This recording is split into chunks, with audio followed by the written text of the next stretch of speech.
మరి ఈరోజు జాతీయ బీసీ సంక్షేమ సంఘం ఆంధ్రప్రదేశ్ వారు ఏర్పాటు చేసినటువంటి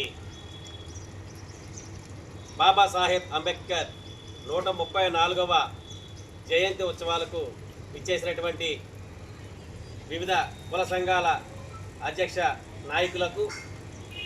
పెద్దలకు పేరు పేరున ముందుగా ధన్యవాదాలు తెలియజేసుకుంటూ, సోదరులారా, మరి ఈ రోజున ఈ యొక్క భారతదేశంలో ఉన్నటువంటి 2670 బీసీ కులాలకు మరి సమాన హోదా, సమాన హక్కు కల్పించాలని, మరి అదేవిధంగా ఈ యొక్క భారతదేశంలో ఉన్నటువంటి ఎస్సీ, ఎస్టీ, బీసీ మైనార్టీలైనటువంటి 7900 వెనుకబడిన కులాలకు మరి డాక్టర్ బాబాసాహెబ్ అంబేద్కర్ గారు రాసినటువంటి రాజ్యాంగాన్ని ఈ రోజున అమలుపరచడంలో మరి ముందుకు వెళ్తున్నటువంటి యొక్క ప్రభుత్వాలకు ముందుగా ధన్యవాదాలు తెలియజేసుకుంటూ ఉన్నాం. ఎందువల్లంటే మహానుభావుడు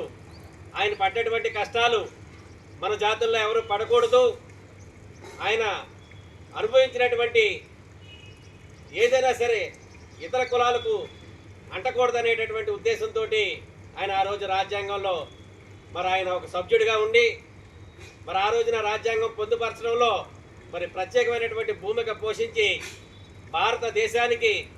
వర్ణాతీతంగా మరి ఆయన రాజ్యాంగాన్ని అమలుపరచడం జరిగింది. మరి ఈ రోజున చూసుకుంటే ప్రపంచ దేశాల్లో ఉన్నటువంటి అన్ని దేశాలు కూడా ఈ యొక్క భారతదేశంలో ఉన్నటువంటి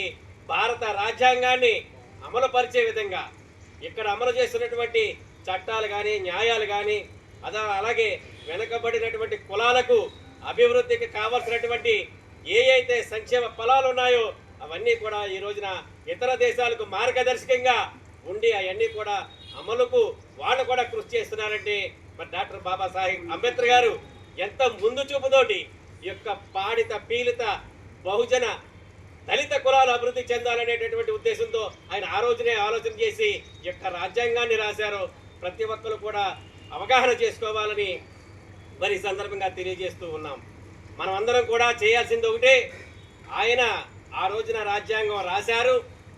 మనం ఈ రోజున ఫలాలు అనుభవిస్తున్నాం. మరి రానున్న భావితరాలకు ఆ యొక్క రిజర్వేషన్ ఫలాలు కూడా అందాలంటే ప్రతి ఒక్కరం కూడా